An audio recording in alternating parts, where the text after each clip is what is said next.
Hi, and welcome to the Real Estate Way to Wealth and Freedom podcast, episode 366. Hey, welcome back. I'm your host, Jacob Ayers. Thanks so much for tuning in to this week's episode. This week's guest is Brad Sheperd. Brad is a real estate investor with over 20 years of experience, coming from a unique background in sales and business development and being involved in a startup. He now helps individuals build wealth by investing passively in recession-resistant commercial real estate. Brad, welcome to the show. Thank you very much, Jacob. I'm excited to be here. It's our pleasure. Well, Brad, tell us a little bit about who you are, what you do, your background, all of that good stuff. Well, okay, I'll try to give you like the 60-second version. And Okay. Fail at that too. But yeah, I've been involved in real estate for quite a while. Bought my first rental right out of college. It was a condo. So this is back in 2002.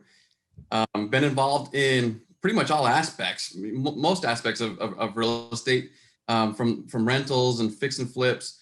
In a prior life, I was at that startup that you mentioned. One of the things we did was some real estate development there, or real estate management, where we had some vacation rentals, like pre-Airbnb days. Yeah. Some cool old historic homes in touristy areas. We even built a kind of a multi-purpose retail unit where we had a retail shop and cafe and hotel rooms on the top and an art gallery on the bottom. So I was involved in all aspects of that, including fundraising for that. And then when we came to Texas about 10 years ago, started doing some more active type real estate strategies, fix and flips, buying properties sub 2, really trying to see how I could accelerate growth in my own portfolio.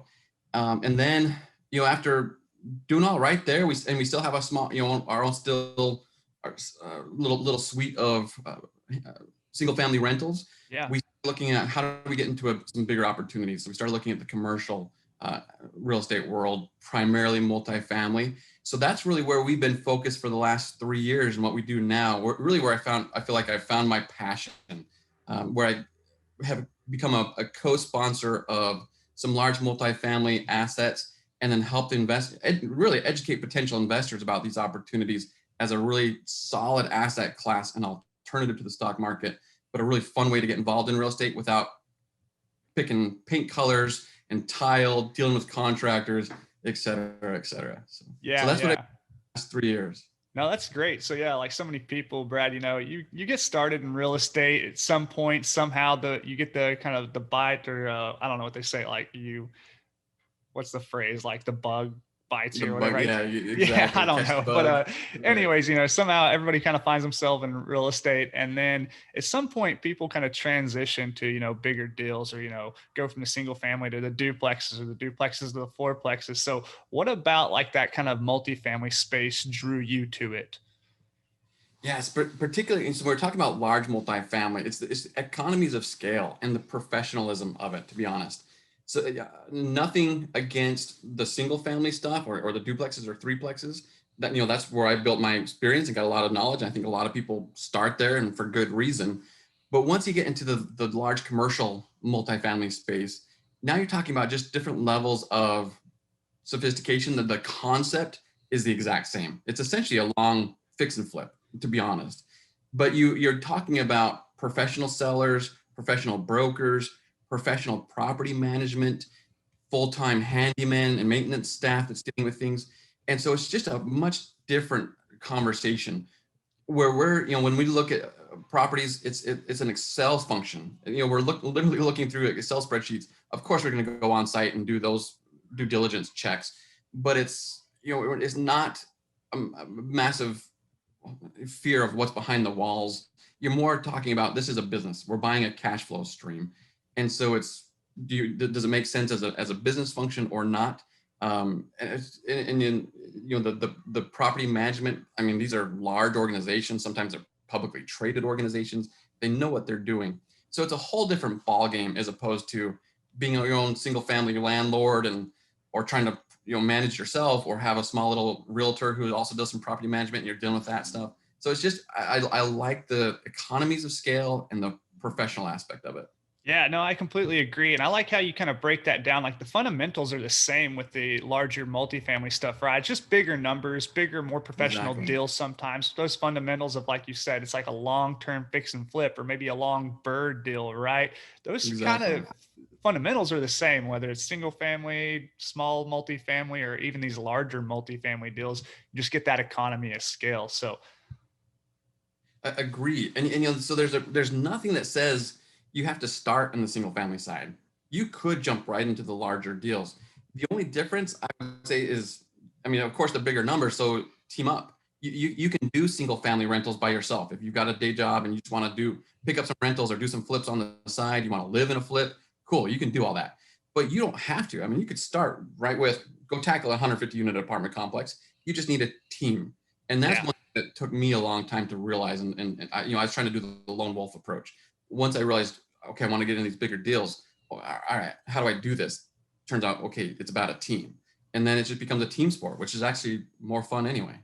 Tell us about how you made that transition and, kind of turning that point to, going to that team approach as a, that solopreneur, if you will. So, again, thinking about it from a lone wolf stance, I was, you're tired out of the fix and flips and rentals and dealing with, even with a good property manager, you're still dealing with the tenant issues to one degree or another. So started looking at the commercial space, did some reading, read some books, started networking in that world, and began reaching out to commercial brokers, thinking, okay, I want to go source my own deal here. As I was learning how to, what questions do I need to ask? What is the due diligence process here? I had to learn all those things. But I started reaching out to these brokers and realizing, okay, this is fierce competition. There's a lot of smart, intelligent group teams that are already talking to the same broker. How am I going to get good deals out of this guy? And so, originally was thinking about it, going out and sourcing my own deal. But then as I was having those conversations with brokers and realizing, okay, that's really what made the light bulb go on for me, was that this really is a team sport. What is there a way for me to either go join a team rather than compete against these teams or have to create my own team? What if I could go work with teams that are already doing this and already have all these systems in place, these relationships primarily to tackle these large properties? And so that's really what I did then, was essentially hook my cart to these individuals, these teams that were doing this, exactly what I wanted to do already. And so again, just through the networking, met these folks that I was able to latch onto, and it's been a fun ride since then. It sounds like you've kind of got some lessons learned from your startup days that you've applied to the real estate world. Do you think that's true? For sure. The largest company I've ever worked for had like 30 people. Oh, wow. Okay. So I've generally worked for small organizations. It's a whole different ball game. It's nimble. The resources are different. It can be frustrating at times, but it's also, you got to be resourceful. And so, these teams we're talking about, it might be 2 or 3 guys. These aren't large organizations. And so I definitely feel like it fits my personality, where, even though you divide and conquer, everybody still wears multiple hats for sure. And so, those startup days, this is my 20s. I joined a startup. I was employee number 2 when I was a junior in college, and spent about 9 years with that company before we sold it. Had a blast, learned a ton of things. And I was able to be involved in all aspects, literally from fundraising, making sure there were weeks that we were stressed about making payroll, hiring, firing, the whole bit. So really running an organization, that's really helped in looking at these apartment complexes that really are a business. Now, how do we fine tune it? How do we improve it? What's the organization behind it that needs to be in place so that we can do well with this business stream? Sure. When you're thinking about rental properties, Brad, like you said, they're like their own little business, right? Whether that's a single family or a 200 unit apartment complex. But in that kind of single family space, you are the person that's wearing all the hats, right? You're the CEO, you're the janitor, you're the accountant, you're everybody, right? When you transition into that larger space, those hats get too big and are too much responsibility for one to wear all of them, right? So then that's where you have to bring on the power of the team and rely on other people. So what do you think there? I completely agree. So when you surpass whatever it is, most people say around 80 to 100 units. Now you have the ability to have permanent on-site property management. You've got a leasing office. completely changes the ball game. Now you've got somebody whose job it's their 9 to 5 job to make sure those apartments are full, to manage the rehabs as you're improving properties, improving units. They're right there on site. When you're below that, some people after they get tired of rentals, single family rentals, they might start looking at 16 unit, 30 unit, 40 unit apartments. Awesome. That's a nice little leap, but it's just not to a point where you could afford a full-time property manager to deliver on site. So you're still going to be dealing with the same nonsense you deal with the 1 and 2 and 3 and 4 unit properties. Once you get that on-site team, night and day difference. Yeah, for sure. It just gives you the kind of the power to, outsource those tasks that person is way better at doing, right? Handling leases, handling renovations, handling the day-to-day operations, and you get to do the things that you're good at. Exactly. So where, when I think about the 30 units, the 4 units, you basically, you bought a Subway franchise, a Taco Bell franchise, but you're doing everything. You're the cook in the back, you're the cashier at the front, you're sweeping the floors, mopping the floors at the end of the night. Once you get up to those bigger units, now you're the franchisee who's hired a manager, who's hiring the teenagers that are doing the, flipping the burgers and running the cash machines, whatever. And so it makes you're able to look at it from a business owner stance as opposed to the hands-on doer of all the tasks that have to get done. Yeah, I like that analogy. Now, people probably look at some of these larger multifamily deals and think, well, there's no way I could just jump right into those, right? The numbers are way too big. I don't have the experience. And even if I understood, this is a team sport, I don't know what I could bring to the table. What would you have to say to someone like that? It's a fair concern, and I think we've all suffered from it. You want to make sure that, it can be intimidating, and especially when I was doing those first outreaches to those commercial brokers, stumbling all over myself and say, how do I make myself look credible? It's challenging, and so having some experience already doing what I had done before was helpful. But again, I wouldn't discourage anybody from starting with the smaller properties. But if you want to go right to the larger things, it's just about a team and finding folks who are willing to train and to mentor. There are due diligence aspects. So even if somebody is just getting started in real estate, they're green to the whole market. There are things like we need somebody to fly out there. We need somebody to visit this property, walk around, take some pictures. There are some, just somebody that has to be willing to put in the time and the grunt work aspects that somebody could contribute if they're coming in new. If you're talking about somebody who's a little bit older, they might have solid relationships. People with dollars. Every one of these things takes a handful of investors, passive investors, to make it work. So somebody could come in from the relationship side, bringing dollars to the table as opposed to hours. So there's definitely ways, but it's a cool industry. Once you get involved, you see there's a good several dozen operators who are really front and center. They like to be out there in public. They're educational. They're helpful. So there's so many that you could latch onto that would be willing to guide and to mentor for sure. Yeah. And like you say, there's kind of two sides to this coin. Once you get into the larger multifamily deals, you can take the more active approach and go out and source the deals and manage the property manager and put those deals together, right? Or if you're a busy professional or someone who just doesn't want to spend the time doing all those things, you can take the more passive side and, be a passive investor and bring the capital rather than the hours, like you said. So there's a cool different path, in that world, as opposed to single family where like you said, you're wearing all the hats and it's active almost no matter what. Right. I remember my first fix and flip. I lived I didn't live at it. I felt like I was living the property. Might as well have. Spent my whole days there, doing 3 or 4 Home Depot runs a day. I had a contractor, quote unquote contractor, doing 3 or 4 Home Depot runs a day. I'd come home with my stack of receipts. It took weeks. And it was just, okay, I knew I could make more money in a professional environment than I was used to. And that's, where where my W-2 career was. My wife is a CPA. We've come from that world there. So the people who are killing it on the flips, killing it as wholesalers, awesome. They've got that skill set. They've got that hustle, go for it. For what I've enjoyed is those conversations with people like what you're talking about, successful business owners, doctors, lawyers. They're doing well wherever they're at right now. They know real estate is a solid investment, but they have no interest in hanging out at a flip property for the day and coming home with a stack of Home Depot receipts, right? So here's another opportunity that people can put dollars to work in these properties. And that's where I spend my time and is educating these potential investors. And I love those conversations, educating people about what these are, how they work, how they compare to stocks, et cetera. So you really can't come at it from whatever angle you currently find yourself in. Yeah, no, it's a good point, and it's a good advantage of, being able to do either kind of route in the multifamily space. Let's talk about kind of the passive side of things. What are some of the benefits that passive investors get when investing in, these large multifamily deals, commonly through syndications, right? Right. So that's honestly how I started. As I was starting to look at being sourcing my own deals, being on the active side. Once I started having relationships with having relationships, that sounds funny. Once I started working with some other operators who were already active in the space, the first thing I did was participate passively, right? How does this work?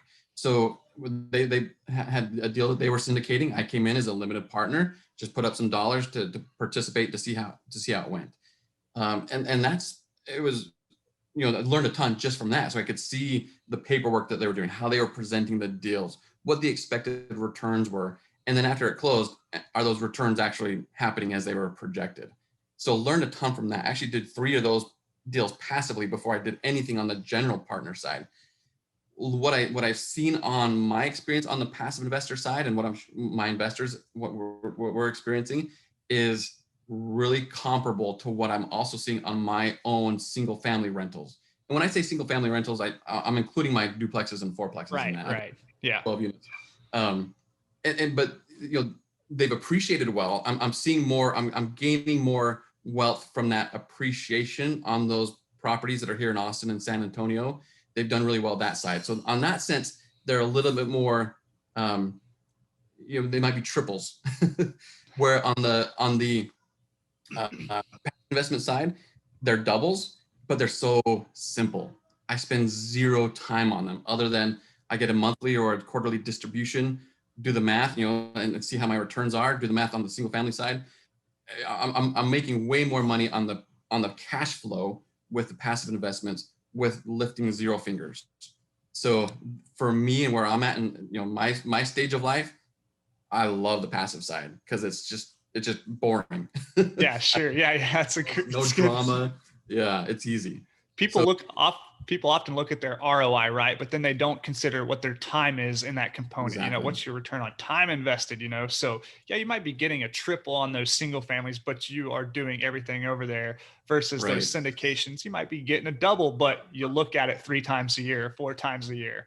Exactly. Yeah. And we had those, like we just did, we refinanced 4 properties that closed last month. It was a lot of work, but they appreciated so well that we were able to do cash out refinances on these, and then put those dollars to work in passive syndications in these large multifamily assets. And so that was a great source of capital, right? So that's why I would never disparage anybody from doing those single family rentals if you want to do that. But along the way, I've got a fourplex in San Antonio, the alley behind there. Literally every other month, I'm spending about $600 for my handyman to bring a dumpster in to clean out the trash that's been dumped in the alley. Because I'm getting calls from the city of San Antonio saying, hey, you've got a pile of trash in the backyard. You better clean it up right now. And so I've got to pay this guy, literally it's $600 for a dumpster rental. Is that much trash that's getting dumped in the back alley? And it's not your trash. It's not my trash. It's not my tenant's trash. We're close to it's close to a Salvation Army. So, make your own judgments there, assumptions.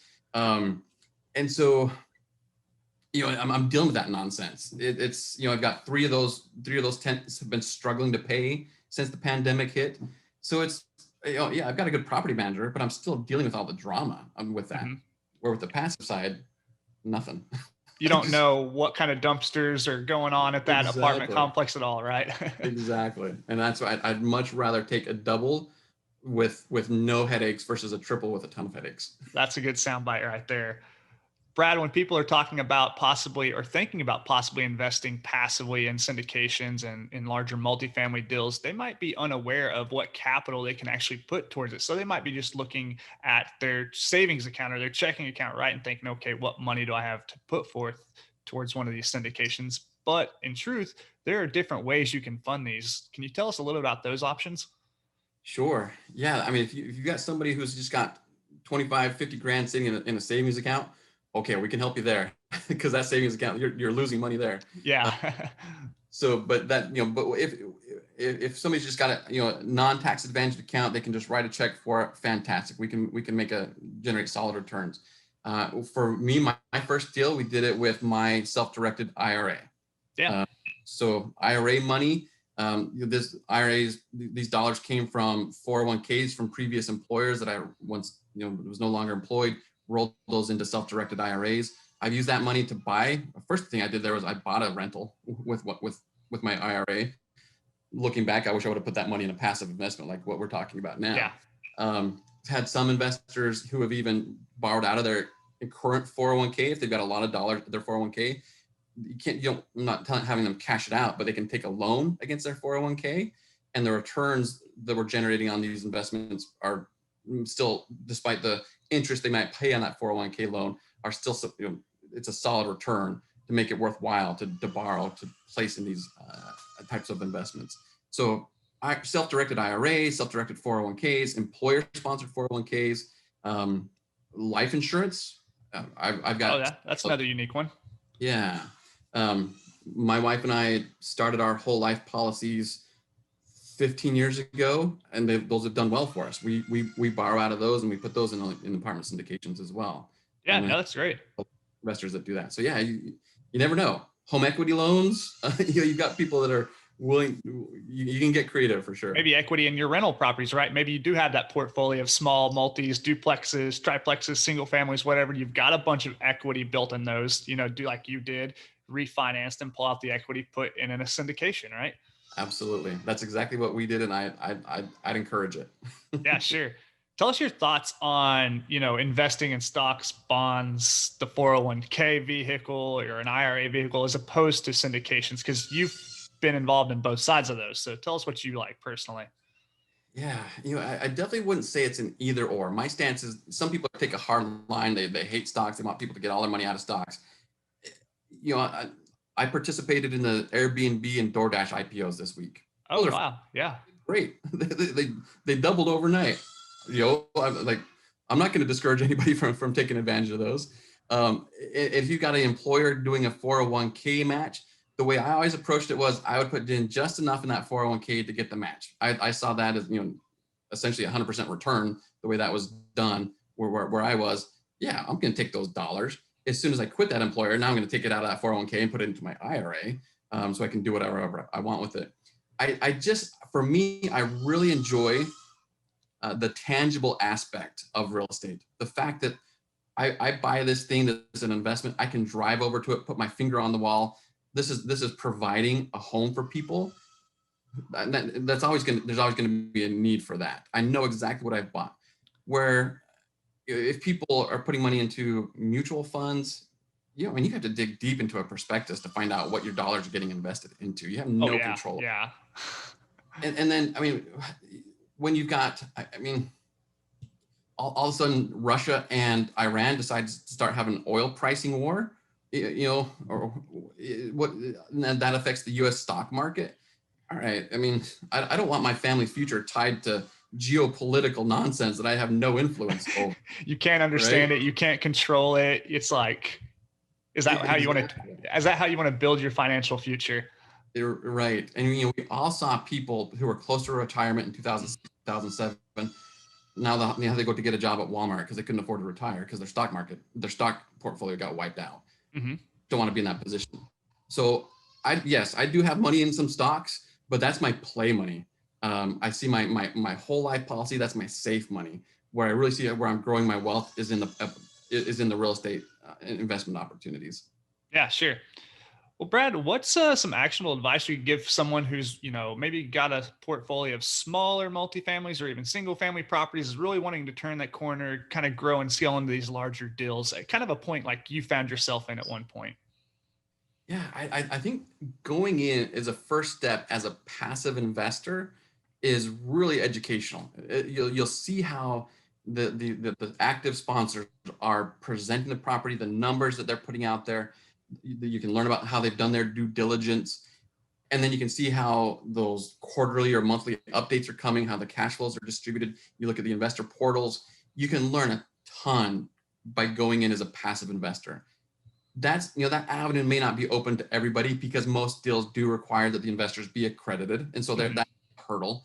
If you are accredited and you want to get into the become an active sponsor, I would still suggest start as a passive at one or two or three times and see how that goes. You'll learn a ton there. If you're not able to take advantage, if you're not accredited, there are some deals that are open for non-accredited investors. You can find those. We do some of those. We do a handful each year. And so that's another way to get in. But if that's still not, you don't have the dollars available to that, then just reach out to people like me, other operators who are willing to teach and mentor and find ways to provide value. Yeah, no, I completely agree. I think that's a great path. Being on that passive side, you can kind of see, like you said, what an operator is doing, what kind of material they're presenting to the passive investors, right? What kind of homework and due diligence they're doing. And then you can kind of take that forward. And if you decide, hey, I want to take this to the next step and be an active investor, well, you can take all that knowledge with you. You might just find yourself content being in that passive world. Right. And to be honest, I at this point, I'm still not sourcing my own deals. I've partnered with other operators who are the ones sourcing it. My specialty is bringing dollars to those deals. And for me, that's a blast. I found this niche that I can play in to make these deals work. And again, I'm not the one dealing. I'm not even dealing with the property managers. I enjoy that. I'm a fan of passive. Yeah. What excites you about the apartment industry and the real estate investing world these days, Brad? It's been an interesting year. And looking at our portfolio of how we've done during the pandemic, most of our properties have done really well. There was one property where we paused renovations and we paused distributions. Happened to be it was in Orlando, right next to Disney World.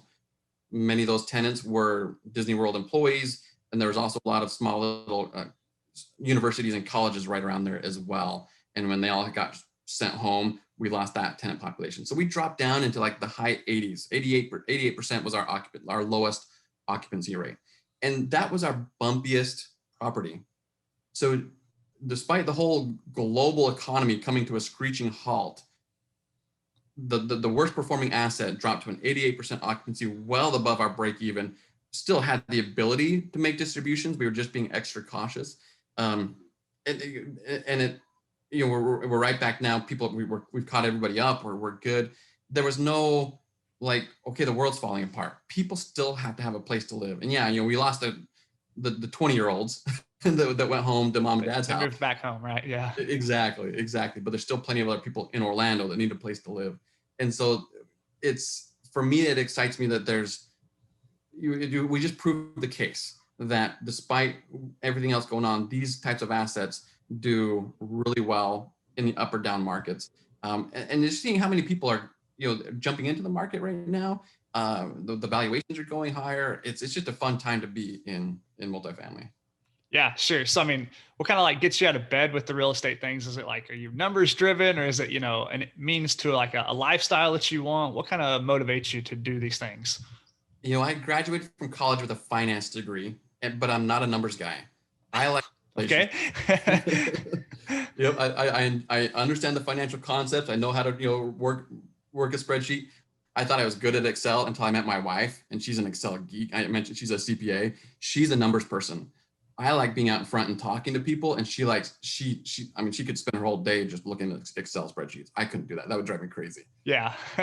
Being out of bed is having conversations like this and talking to other potential investors. Definitely numbers are going to be part of that conversation, but it's more of we're talking just a high level education opportunity with people who want to get into real estate, looking for an avenue into it.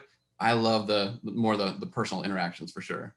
I completely agree with you there. Once I found this world of real estate investing and stumbled upon it for myself, I, obviously love talking about it. I started the podcast for that reason, right? So yeah, I resonate with that, just being able to share these conversations and tell people about this world that you found that's so cool and, can do great things for you. Right. That's me. Sometimes I get on a soapbox. We have people over for dinner way more than I should because I was like, hey guys, this is cool. This is What are exciting. you doing with your 401k, by the way? Exactly. Yes. Hey, I know you guys have had a good year. What have you done with your investments? What kind of stuff are you doing this year? Have you heard about multifamily commercial Your deals? wife is like, Brad, stop it. Enough.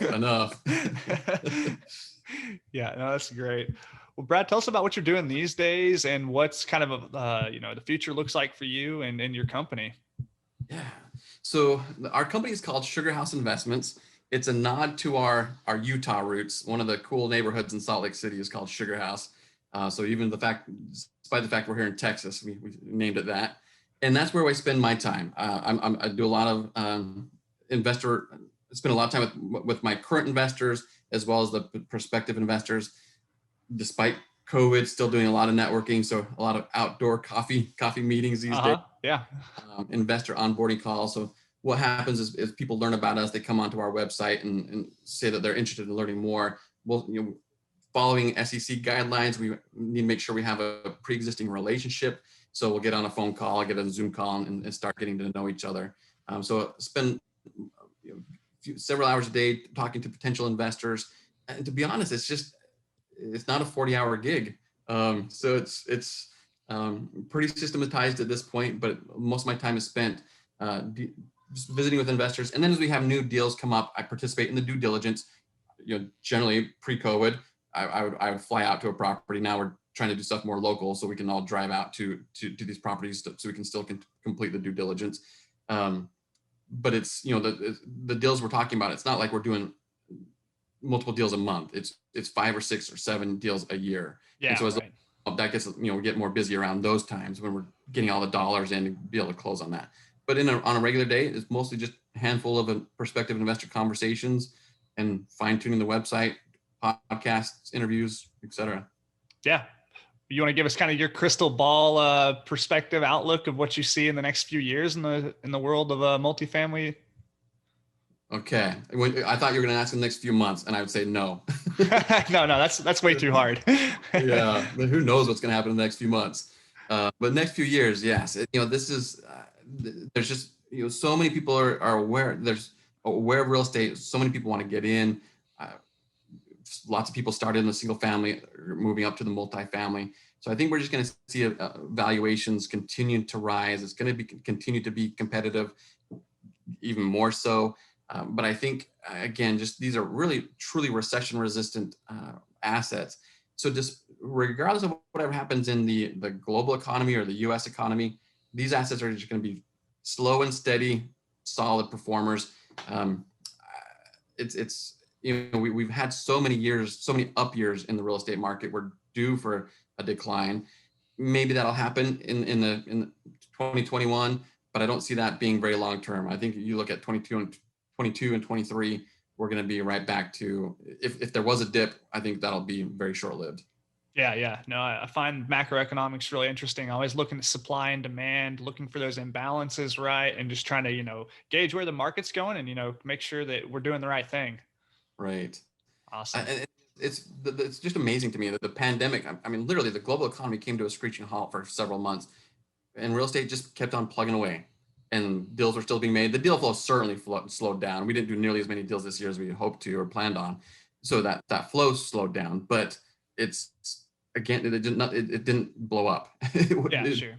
And that slowdown almost just seemed just mostly due to the uncertainty in the future, exactly. right? Not due to like current fundamentals. It wasn't like the assets weren't performing, people weren't paying rent. It was just due to that kind of uncertainty, and you've had some government intervention going on, and we still do a little bit. So I think that played into it mostly.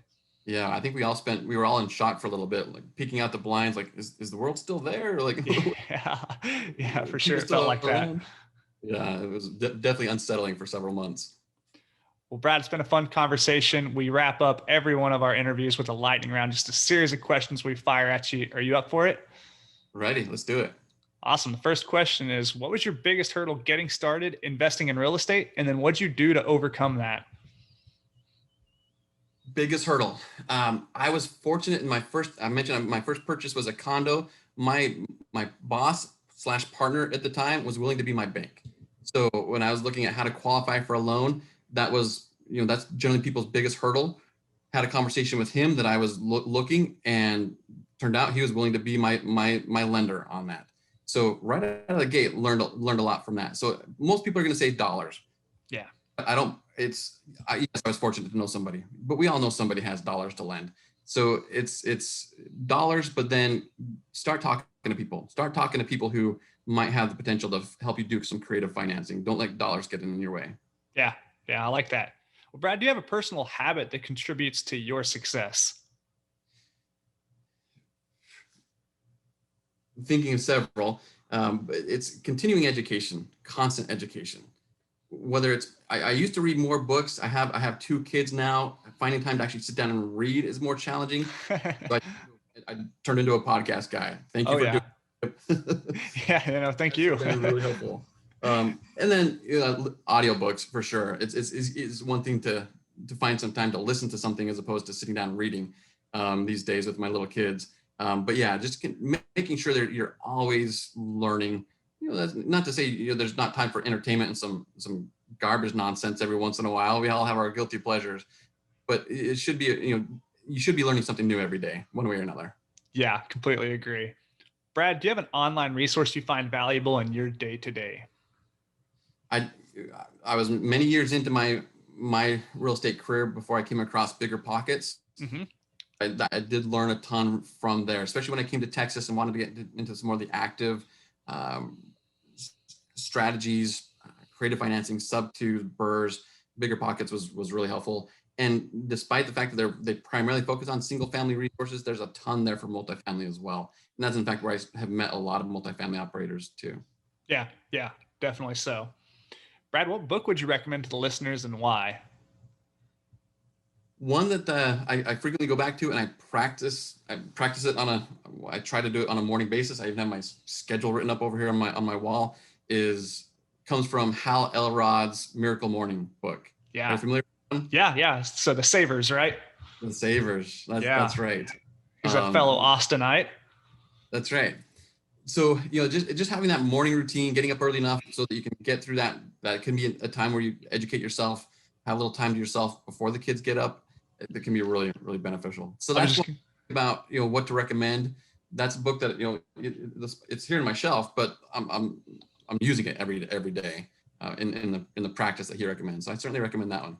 Yeah, that's great. Whether you can get all that in or just, a short version, I think starting the day on your own terms, lays the foundation for, the rest of the day. Yeah, absolutely. It's helpful. Brad, last question in the lightning round. If you were to go back and give advice to your 20-year-old self to get started investing in real estate, which you almost did, what would you tell 20-year-old Brad? Buy more. When I think about like that condo, for example, I think about that for somewhere around like $95,000 back in, this is 2002. The last I heard, I still have some friends in that area. Those things were going for like 170, 180, something like that. No, I think it was even higher than that. But it's you make wealth in buying and holding assets as opposed to buying them, selling them 4 or 5 years later.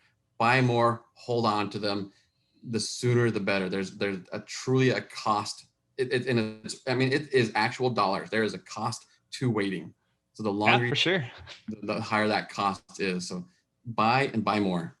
Awesome. Well, Brad, hey, you are no stranger to talking with people about real estate investing. You obviously enjoy it, do it a lot. If people wanted to reach out, talk more, continue the conversation, where's the best place for them to reach out to you?